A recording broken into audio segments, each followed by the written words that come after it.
Security walked me down the hall of Meridian Tech. My first time back since they fired me 3 months ago. My heart raced, but I kept my face calm. "They're waiting for you," the guard said. I gripped my envelope tighter. The red certified mail stamp was still visible, proof they got my letter. Now they wanted to talk face to face. The moment I pushed open the door, the room went silent. Vanessa, my old boss, froze. Her eyes widened with shock. She never thought I'd be back. More importantly, she never thought I'd have proof. The CEO's coffee cup stopped halfway to his lips. His eyes darted to the company lawyer, then back to me. "Alex," he said, his voice tight, "please have a seat." I placed my envelope on the table with a soft tap that seemed to echo in the silent room. 5 executives stared as I slowly pulled out a stack of papers. "You deleted my access to the company's servers the day you fired me," I said, watching their faces. "But what you didn't know, I had backup copies of every email. Every single one. Ever walked into a room with evidence that could make powerful people squirm? I was about to change everything. 3 months earlier. 5 years at Meridian Technologies. 5 years of arriving early, staying late, and watching my marketing campaigns turn into the company's biggest success stories. I started as just another marketing coordinator, but I worked my way up to senior marketing strategist by doing one thing consistently: delivering results. The Henderson campaign was brilliant, Alex, my old boss Mark would say. The client called me personally to rave about it. That campaign boosted their sales by 32% in just 1 quarter. I still have the thank you email from their CEO saved in my wins folder. Our marketing team used to be pretty straightforward. Mark, our director, believed in giving credit where it was due. The 6 of us strategists each managed our own client portfolios, and the junior staff supported us. We were competitive but fair. When someone landed a big win, we celebrated together. I took pride in mentoring the newer team members. "Always document your process," I'd tell them. "Save important emails. Keep a record of who approved, what, and when. It'll save you from confusion later."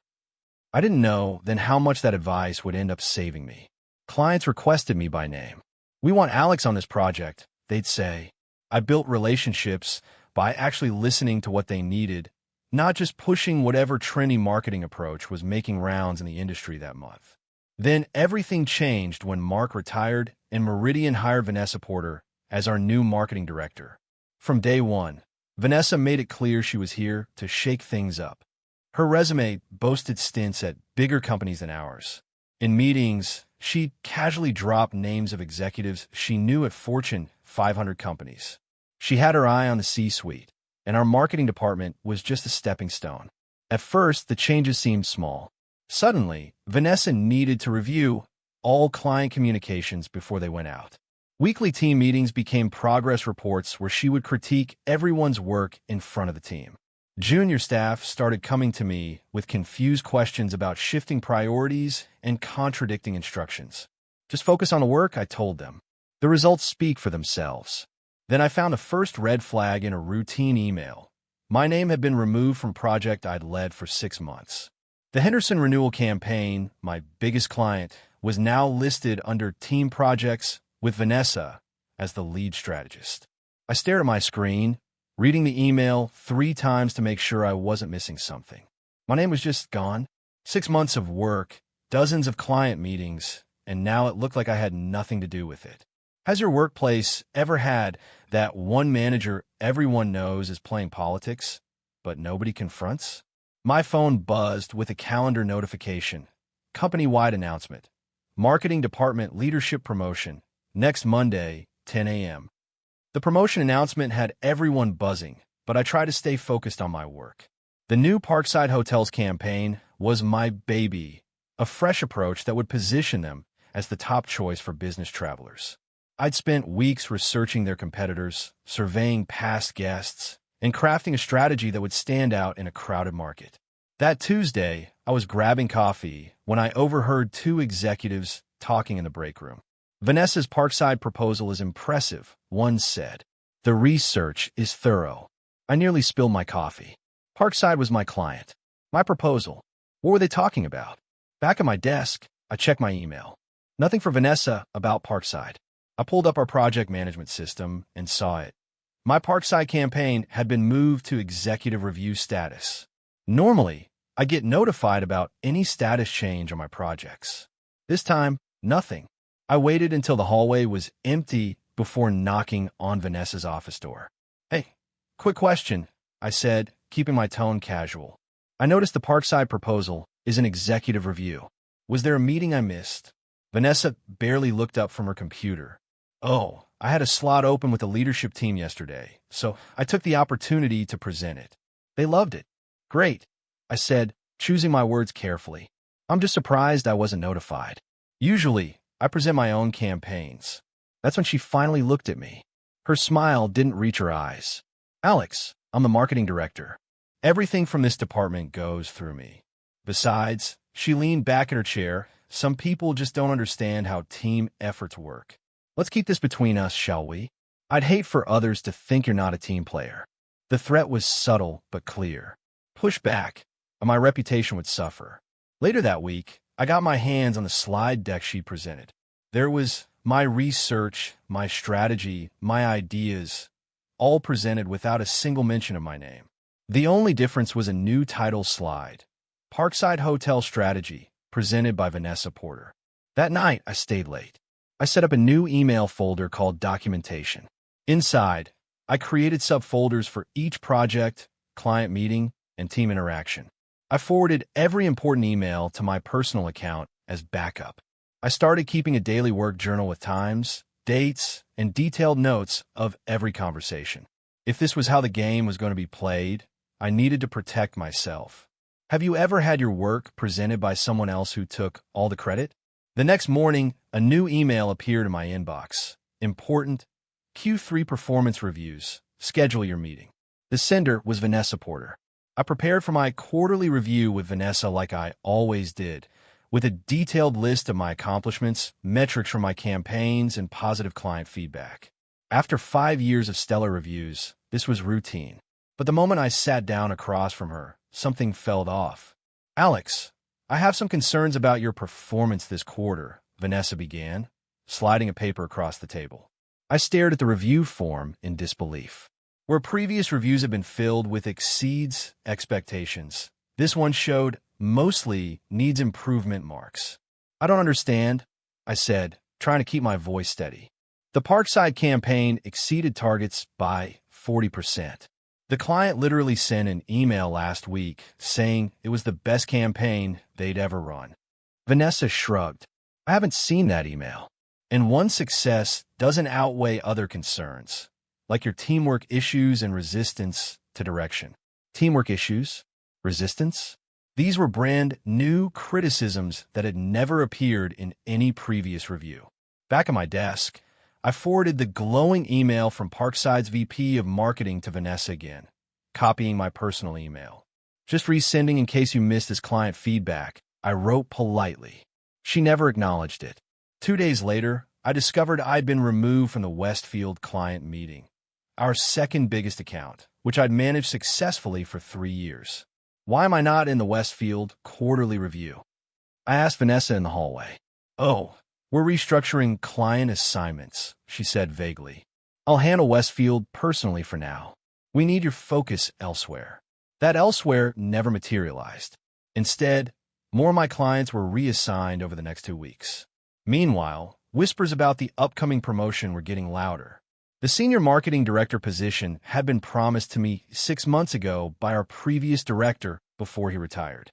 Now, rumors suggested Vanessa was pushing for a former colleague from another company. "Did you hear?" whispered Tara, a junior strategist who still talked to me despite the growing chill around my desk. "They're changing the requirements for the senior director role. Now, they want someone with experience at a larger agency." I thanked her and checked my inbox. There it was, an internal job posting for senior marketing director with new requirements that hadn't existed before. Requirements that perfectly matched Vanessa's background, not mine. Then I noticed something in my calendar. HR had scheduled a quick chat with Vanessa, without me, about my role's evolving requirements. The meeting had happened yesterday. Has a workplace ever suddenly changed the rules when you were about to win? I was saving evidence of a client presentation when a new meeting invitation popped up on my screen. HR discussion. Your employment status. Tuesday, 2 p.m. Tuesday at 1:55 p.m. I grabbed my notebook and headed to HR. Despite the ominous meeting title, part of me still hoped this was about the promotion, maybe a final discussion before the announcement. That hope died the moment I walked in. HR Director Patricia sat next to Vanessa, both with identical expressions of fake concern. On the table, a folder with my name on it. No coffee offered. No small talk. Alex, thank you for coming in, Patricia began. We need to discuss your employment status with Meridian Technologies. My stomach dropped as she slid a document across the table. Bold letters at the top read, Notice of Termination.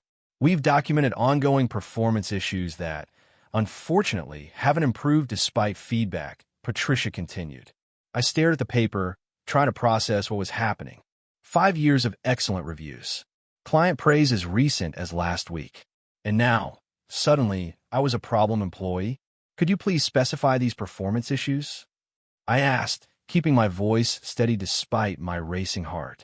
Vanessa jumped in. As we discussed in your review, there have been concerns about your teamwork, resistance to management direction, and inconsistent results. I noticed she wouldn't make eye contact. Patricia kept glancing at the door. That's when something clicked in my brain. This wasn't a discussion. It was an ambush. And I needed to be smart. I'd like copies of all the documentation you're referencing, I said, including the performance improvement plan and any written warnings. Patricia hesitated. We can provide that later. For now, we need you to sign this acknowledging receipt of termination. I'm happy to acknowledge receipt, I said, but I'd like to review all documentation before signing anything else. While Patricia reluctantly made copies, I glanced at the performance improvement plan in the folder. The file properties were visible on the header, created Tuesday, 11:05 a.m., just 3 hours before this meeting. The metadata on the performance improvement plan showed it was created just 3 hours before my termination meeting. Has your company ever fabricated documentation to justify a decision they'd already made? 20 minutes later, a security guard stood by my desk while I packed my personal items into a cardboard box. Colleagues peeked over their monitors, quickly looking away when I caught their eyes. 5 years reduced to a walk of shame and a box of desk plants and coffee mugs. The morning after my termination, Meridian sent a company-wide email. We regret to announce that Alex Chun is no longer with Meridian Technologies.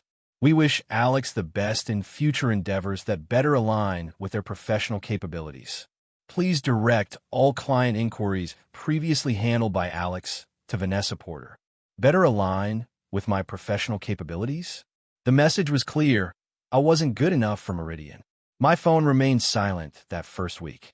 No calls from colleagues asking what happened. No messages of support. People I'd worked alongside for years suddenly couldn't find time for a coffee. Sorry, something came up. Texted Marcus, canceling our lunch plans for the 3rd time. We'd been friends, or so I thought. We'd gone to each other's weddings. I threw myself into job hunting. My resume got immediate interest. My campaign results spoke for themselves. I had 5 interviews scheduled by the end of week 2. Then the pattern started. The enthusiastic recruiter from Advantage Marketing, the team loved you, but they've decided to go with another candidate. The promising startup, we've had an unexpected hiring freeze. The mid-sized agency, we're restructuring the role. After my 6th rejection, one hiring manager called me personally. Look, I shouldn't tell you this, she said quietly, but someone at Meridian gave you a really bad reference. Said you take credit for others' work and can't handle feedback. I thought you should know. Meanwhile, my bank account was shrinking fast. Rent in the city wasn't cheap. My emergency fund would cover 3 months, maybe 4 if I cut everything to the bone. That's when Patricia from HR called. Alex, we're prepared to offer 2 weeks severance, she said, in exchange for signing our standard separation agreement. Can you email me the agreement to review? I asked. We prefer you come in to sign it, she replied. It's a standard NDA and non-disparagement clause. When I arrived, the document was face down on the table. Patricia stood watching as I reached for it. Just sign at the flag tabs, she said, not offering me time to read the 10-page document. It's all standard. They wanted me to sign an NDA in exchange for 2 weeks severance, without letting me read it first. Have you ever been pressured to sign something that protects the company, but not you? I took the document home to review, despite Patricia's visible annoyance. That night, while checking my personal email, I noticed something that made my heart stop. A notification from the Regional Marketing Association about nominees for their annual awards. The subject line, "Congratulations to Vanessa Porter for the Innovative Campaign Award." I clicked on the award nomination email with shaking hands. There it was, my Parkside Hotels campaign, the innovative strategy I developed over months of research, now being celebrated as Vanessa Porter's brainchild. The nomination highlighted the unique market positioning and revolutionary customer journey mapping, my exact word for my original proposal. My shock quickly turned to rage, then to something colder and more focused. This wasn't just office politics anymore. This was theft. I dug through my personal email archive, where I'd backed up all my work. There it was, my original Parkside presentation, dated 3 months before Vanessa's creation. Every key element in her submission matched mine, down to the specific targeting demographics and media strategy. I needed to know if this was a one-time theft or something bigger. I reached out to Jamie, who'd left Meridian 6 months earlier. We met at a coffee shop far from the office. "I'm not surprised," Jamie said quietly after I explained. "Did you know 3 people from marketing left within 6 months before you? All high performers who suddenly weren't meeting expectations. Did they all work on major campaigns before leaving?" I asked. Jamie nodded slowly. Campaigns that mysteriously became Vanessa's after they were gone. That night, I created a timeline of employee departures and award-winning campaigns. The pattern was undeniable. I needed more evidence. I drafted a careful email to the Parkside client contact I'd worked with for years. "Hope you're doing well. I saw the campaign we developed together is nominated for an award. I'm updating my portfolio. Would you mind sharing your thoughts on our collaboration process?" His response came within an hour. "Alex, I was surprised to see you weren't at the presentation last month. Vanessa said you'd been reassigned. The campaign is performing exactly as you predicted. The board is thrilled. Let me know where you've landed." I was building a case, piece by piece, but I needed more concrete proof of a systematic pattern. That's when it happened. An anonymous message landed in my personal email. "Check the shared drive backup from last quarter. You're not the first. Has your workplace ever had that mysterious turnover pattern no one discusses?" I opened my laptop and began searching through my archived materials. If what Jamie said was true, and if this anonymous tip was legitimate, Vanessa's pattern of theft went far beyond just my work. I needed to find everything. The anonymous tip about the share drive was my first real break. During my time at Meridian, I had access to a departmental backup system that stored copies of our marketing materials. I'd always been diligent about saving my own work there, but I rarely looked at anyone else's folders. Now, I had a reason to dig deeper. I started with the campaigns from employees who'd left before me. First was Taylor Reed, a talented strategist who'd abruptly departed 8 months ago. I found his original presentation for the Blue Sky Tech account, a campaign that later won Vanessa industry recognition. The similarities were undeniable. Same strategy, same messaging, same innovative approach to their B2B market.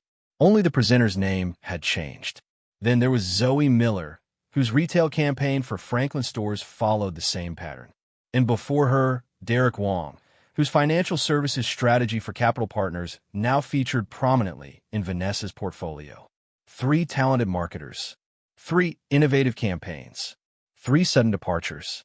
But the real bombshell came when I searched through my email backups. An accidental CC that should have never reached me. An exchange between Vanessa and Richard Winters, the CEO, from 2 months ago.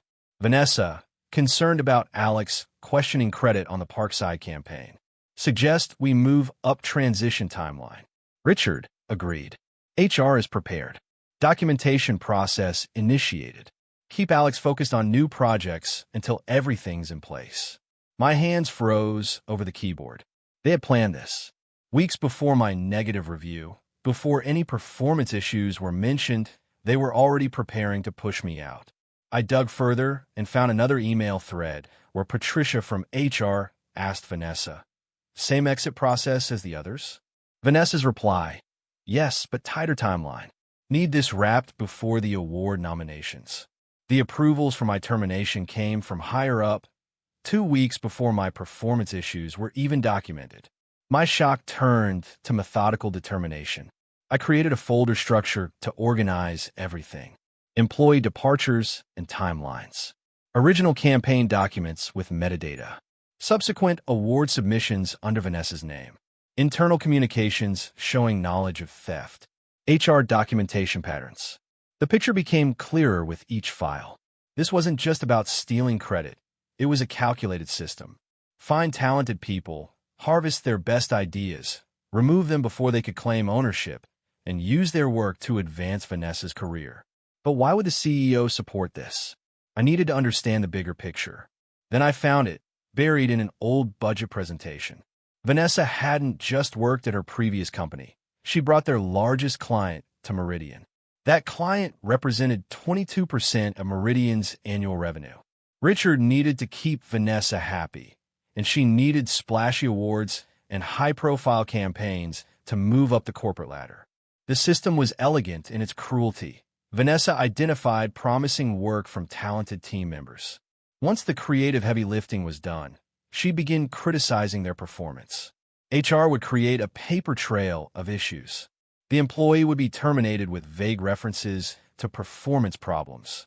Then Vanessa would take their best work, rebrand it as her own, and use it to enhance her reputation in the industry. I found more evidence in the form of calendar invites, private meetings between Vanessa, Richard, and Patricia that always occurred within days before each termination. One was titled simply Talent Restructuring Phase 4, and my name wasn't the first on their list. It was the fourth in a systematic pattern of theft and elimination. The most damning evidence came from the metadata on my performance improvement plan. The document property showed it was created using a template titled exit_documentation_V4. They literally had a standardized process for eliminating people like me. I cross-referenced my findings with LinkedIn updates and industry news. Each terminated employee had struggled to find new positions, while Vanessa's star rose with each stolen campaign. The Regional Marketing Association had featured her in their Rising Leaders profile just last month, specifically praising her innovative approach to the Parkside Hotel's campaign. I found myself laughing bitterly at one email where Patricia from HR had written to Vanessa, concerned about potential legal exposure if pattern is noticed. Vanessa's response: "No one has the complete picture. Each case appears isolated." Well, now someone did have the complete picture. Has your company ever had that secret system where certain people are protected no matter what they do? By midnight, I had assembled a comprehensive timeline spanning 2 years. 8 campaigns developed by 4 different employees. For terminations following identical patterns. 8 award submissions under Vanessa's name. A clear trail of internal communications showing knowledge at the highest levels. This wasn't just about getting my job back anymore. This was about exposing a culture of theft and deception that had destroyed multiple careers. I reached for my phone and texted my friend Ellie, who happened to be an employment attorney. "Need your professional opinion on something urgent. Can we meet tomorrow?" Her response came immediately. "Of course. My office, 10 a.m. I looked at my organized evidence and felt something I hadn't felt since walking out of Meridian with that cardboard box. Power. Ellie's law office was nothing like Meridian's glass and chrome showpiece. It was small, practical, and felt secure, exactly what I needed. I laid out my evidence methodically, watching her expression change from professional interest to genuine concern as she flipped through my documentation. "Alex, this is serious," she said, setting down the folder. "We're looking at potential intellectual property theft, fraud, defamation, and wrongful termination. Possibly even blacklisting, which is illegal in this state. Want my options?" I asked. "You could file a lawsuit," she said. "But litigation is expensive, draining, and public. Given what I'm seeing here, there's another approach that might be more effective. She explained how a carefully crafted demand letter outlining the evidence and legal violations could often produce faster results than a lawsuit. Companies hate publicity around these issues, Ellie said, and they particularly hate it when someone has receipts. We were discussing specific employment laws when Ellie suddenly stood up and gestured for me to follow her. She led me to a smaller conference room, one with no windows. "Sorry," she said quietly. "When you mentioned the pattern of retaliation, I remembered the firm next door represents several Meridian clients. Let's be cautious." Our meeting suddenly moved to a room with no windows when I mentioned the words pattern of retaliation. In this secure space, we crafted a three-pronged strategy. Organize evidence chronologically and by violation type. Draft a formal demand letter citing specific laws broken. Deliver it directly to someone who could take action. You need an ally inside Meridian, Ellie advised. Someone with power who isn't part of this system. That evening, I called Jamie again. "Do you remember Thomas Green from the board? The one who always asked detailed questions during presentations. The former ethics professor?" "Yeah, he was the only one who seemed to care about more than just numbers." I learned from Jamie that Thomas had recently questioned the unusual turnover rate in high-performing teams. He might be receptive to evidence of systematic misconduct. With Ellie's help, I outlined a formal letter that would go to both Thomas Green and the CEO, detailing the pattern of theft, the pre-planned terminations, and the specific laws violated. Have you ever realized your workplace issues weren't isolated incidents, but part of a system? Back home, I opened a new document and typed formal notice of legal claims and demand for remedy. The strategy was set. Now I needed to make my case so airtight that they couldn't ignore it. For 3 days straight, I transformed my dining table into an evidence command center. Laptop open, documents spread out, sticky notes covering the wall. This wasn't just about getting justice for myself anymore. I was building a case for everyone Vanessa had pushed out. First, I created a master timeline in a spreadsheet. Column A, dates of original campaign development. Column B, creator's name and position. Column C, date of creator's negative review, always within 2 to 3 weeks of completing major work. Column D, termination date. Column E, date campaign appeared under Vanessa's name. Column F, awards or recognition received. The pattern was undeniable when laid out this way. A perfect 45-day cycle from campaign completion to creator termination to Vanessa taking credit. Next came the email evidence. I organized screenshots showing original project assignments to each creator, progress updates showing our work, client feedback praising our contributions, internal communications planning our removals, announcements of Vanessa's award-winning work. For my own campaigns, I had even stronger proof. The Parkside Hotel's client had replied to my portfolio request with a glowing testimonial. "Your strategic direction was the cornerstone of this campaign's success." I had similar messages from 3 other clients, none of whom realized I'd been fired. The HR documentation revealed another pattern. Each terminated employee had received nearly identical performance improvement plans, all using the same template, all created just days before termination. None of us had previous negative reviews in our files. Then came my biggest discovery. While organizing Vanessa's budget spreadsheets that I'd saved for project reference, I noticed a hidden tab. Most people don't know Excel shows a small indicator when sheets are hidden.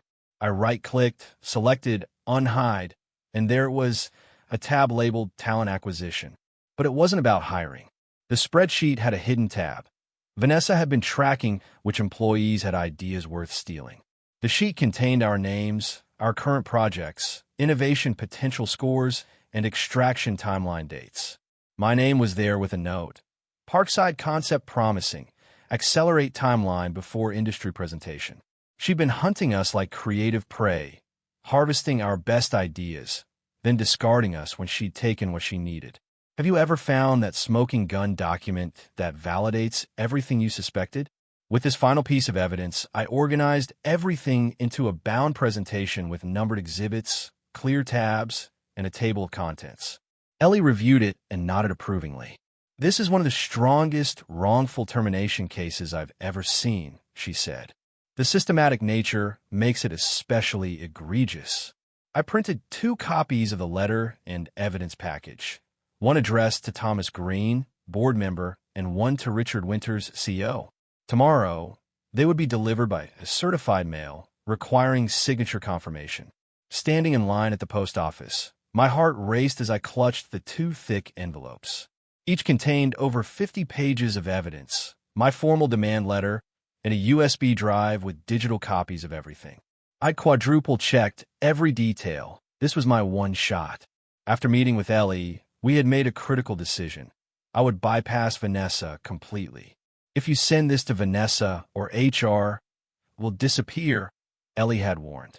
"Go straight to the top. The CEO needs to understand his personal liability." The letter to Richard Winters, CEO, began with a clear statement. This letter documents a systematic pattern of intellectual property theft, fraudulent misrepresentation, and wrongful termination affecting multiple employees at Meridian Technologies. The letter to Thomas Green was slightly different. It included quotes from his own board meeting questions about concerning patterns of creative talent departures, and positioned the evidence as answering questions he'd already raised. Next in line, called the postal clerk. I stepped forward, placing both envelopes on the counter. "I need these sent certified mail with signature confirmation, please." "That's $23.70 each," she said, printing the labels. As she affixed the tracking stickers, I felt a strange calm. After weeks of powerlessness, I was finally taking action. The evidence wasn't just going into a void. Someone would have to sign, confirming they'd received it. Back home, I set up one final safety measure, an automated email to Ellie scheduled to send in 48 hours. It contained digital copies of everything and instructions to proceed with formal legal action if I hadn't canceled the email by then. That night, I barely slept. I kept checking the tracking numbers, watching as the packages moved through the postal system. By morning, they were out for delivery. At 11:42 a.m., my phone buzzed with a notification. "Delivered, signed by R. Winters." At 11:55 a.m., "Delivered, signed by T. Green." Now came the hardest part, waiting. At 2:13 p.m., my phone lit up with a notification from my cloud storage app. "Login from new device detected." I froze. My personal drive, where I kept backup copies of all my evidence, had been accessed just minutes ago. I immediately changed my password and checked the activity log. Someone accessed my personal drive folder at 2:11 a.m. They knew I had the receipts. Too late. I had already delivered everything in person, with physical copies they couldn't delete. Plus, Ellie had her own secure backup. At 4:30 p.m., my phone rang with an unknown number. Alex Chun, a woman's voice I didn't recognize. "This is Andrea Bishop, corporate counsel for Meridian Technologies. Mr. Winters and Mr. Green have asked me to contact you regarding the materials you sent this morning." The ball was rolling. "We'd like to meet with you tomorrow at 10 a.m. to discuss these matters," she continued, her tone giving nothing away.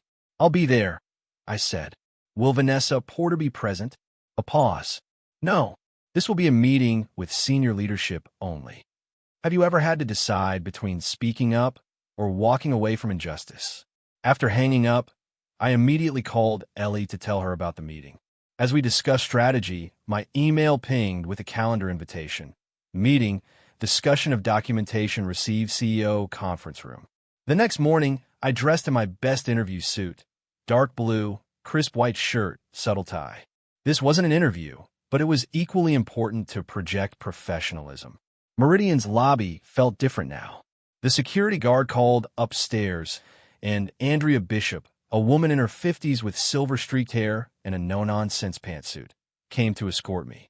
"They're waiting in the executive conference room," she said, her tone revealing nothing. When the elevator doors opened on the top floor, I took a deep breath and straightened my shoulders. Whatever happened next, I had truth on my side. The conference room door opened to reveal 4 people. Richard Winters, CEO, Thomas Green from the board, Andrea Bishop, and despite yesterday's assurance, Vanessa Porter. My heart rate spiked, but I kept my expression neutral as I took the offered seat. Vanessa wouldn't meet my eyes. Mr. Chun, thank you for coming, Richard began, his tone carefully controlled. We've reviewed your materials and have some questions. Of course, I replied, setting my briefcase on the table. I'm happy to clarify anything. Thomas Green spoke next. Your documentation is quite thorough. However, I'm particularly concerned about this spreadsheet with the talent acquisition tab. He slid a printed copy across the table. My smoking gun evidence. That's not mine, Vanessa interjected quickly. I've never seen that before. I calmly opened my briefcase and removed a folder. I anticipated questions about authenticity, so I brought the original Excel file showing metadata and edit history.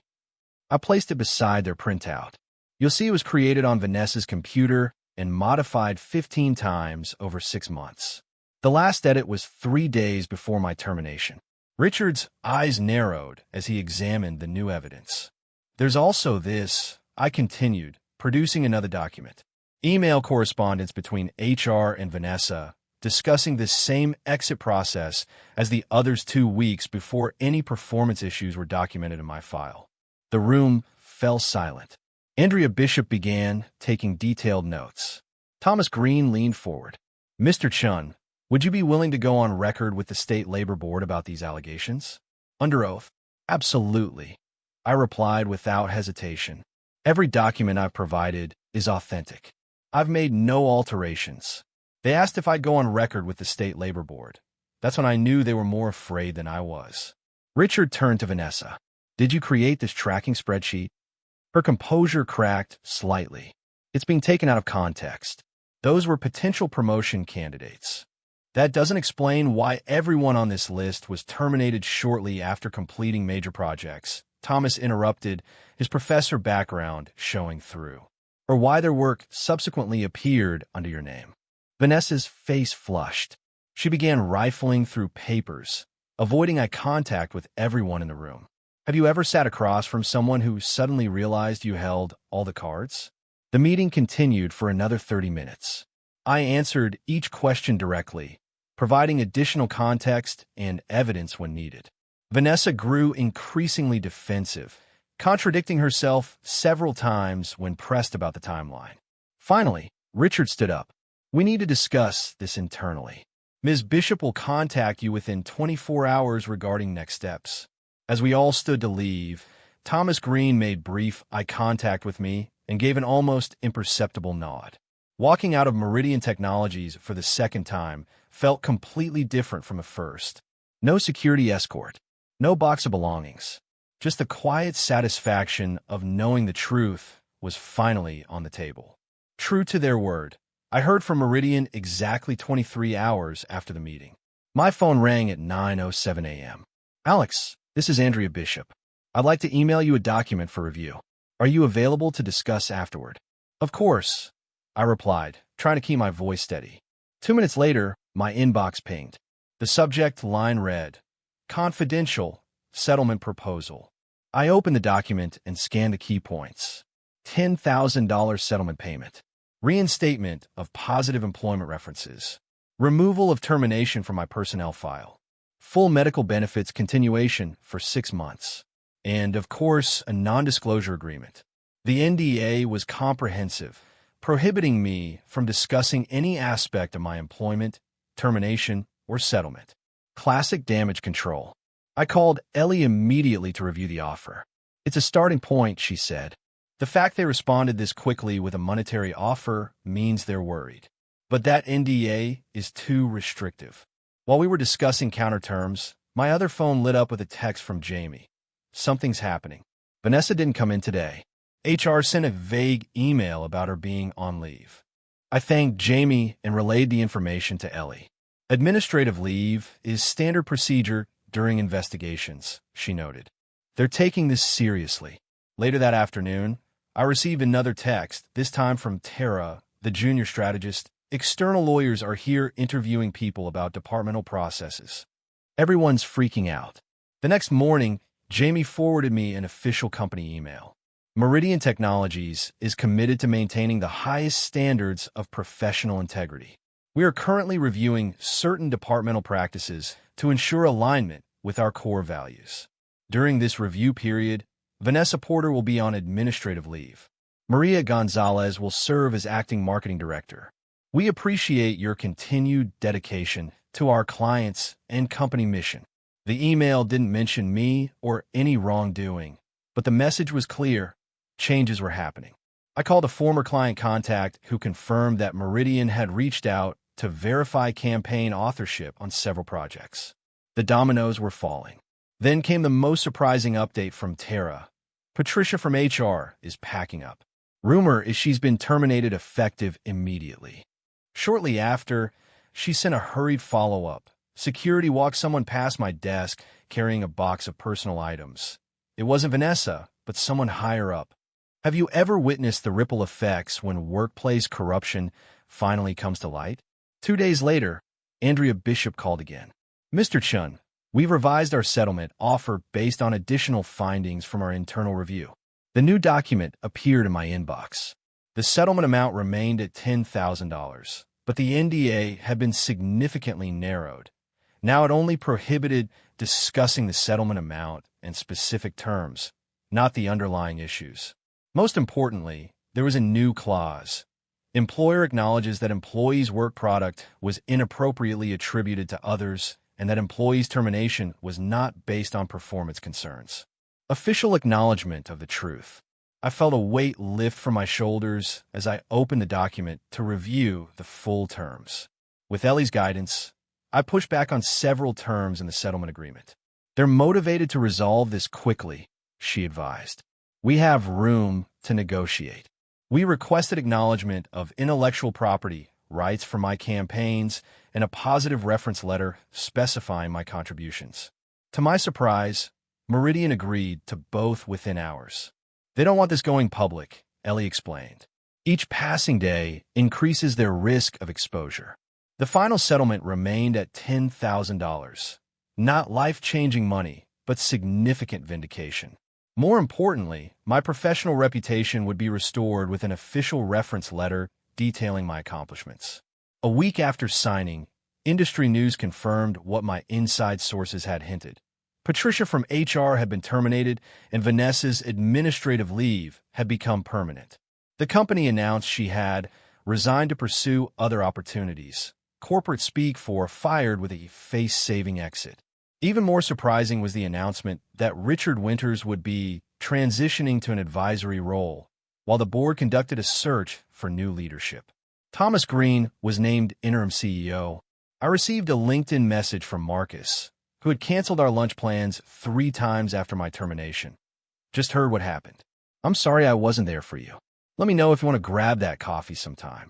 Several former colleagues reached out with similar messages. Some admitted they'd been afraid to associate with me after the company-wide email announcing my departure. Fear is a powerful silencer in corporate environments. The most significant vindication came 10 days after the settlement. Thomas Green, as interim CEO, sent a company-wide email that my former colleagues immediately forwarded to me. Meridian Technologies is implementing new policies to protect intellectual property rights and ensure proper attribution for creative work. Recent events have highlighted the need for stronger ethical guidelines and accountability at all levels of leadership. We apologize to those who have been affected by past failures to uphold these standards and are committed to rebuilding trust through transparent and ethical practices. That's when the apology email went company-wide, without naming me, but everyone knew. Have you ever had that moment when standing your ground finally paid off? With the settlement check deposited and the reference letter in hand, I sat at my kitchen table to sign the final paperwork. The document acknowledged my ownership of the campaign ideas while releasing claims against the company. As I signed my name, I felt not just relief, but a sense of justice that would help me move forward. The $10,000 settlement wasn't life-changing money. After taxes and splitting some with Ellie for her help, it barely covered the 2 months I'd been unemployed. But this was never about the money.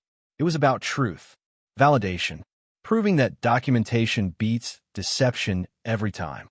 3 weeks after signing the settlement, I accepted a position as Senior Marketing Director at Horizon Creative, one of Meridian's competitors. During the interview, the CEO asked a surprising question. "We heard about what happened at Meridian," she said. "Not the details, but enough to know you stood up against something unethical. That takes courage. Why should we see that as an asset?" I consider my answer carefully. Because I believe creative work deserves proper attribution, and because I won't compromise ethics for convenience. I protect my team's work and give credit where it's due. I got the job offer the next day. My first week at Horizon showed me what a healthy workplace actually feels like. Team members openly collaborate without fear of idea theft. Leadership acknowledges individual contributions in company-wide emails. Performance reviews are transparent, with clear metrics and regular check-ins. The strangest part? My reputation in the industry actually improved. What Vanessa and Meridian intended as career sabotage became a badge of honor. People in marketing circles whispered about the person who stood up to Meridian's theft ring. Clients who had worked with me reached out to congratulate me on my new role. 2 months into my new position, I received an unexpected email from Taylor Reed, the first person Vanessa had pushed out before me. Someone from Meridian's legal team contacted me about my old campaigns, he wrote. They're doing an audit of all creative work from the past 3 years and restoring proper attribution. Thank you for whatever you did to make this happen. This experience completely transformed how I approach my career and workplace relationships. Here are the key lessons I learned. First, documentation isn't paranoia, it's protection. Save everything. Email threads, project files, performance reviews, meeting notes. Create a paper trail for every significant work contribution and conversation. I now keep a daily work journal with dates, times, and summaries of important discussions. Second, pay attention to patterns. One negative interaction might be a misunderstanding. A series of similar incidents is a warning sign. Trust your instincts when something feels off. Third, know the difference between loyalty to people and loyalty to principles. Companies often confuse the two. You can be principled without being disloyal. You can be loyal without compromising your integrity. Fourth, build a professional network outside your company. When workplace dynamics turn toxic, external perspective becomes invaluable.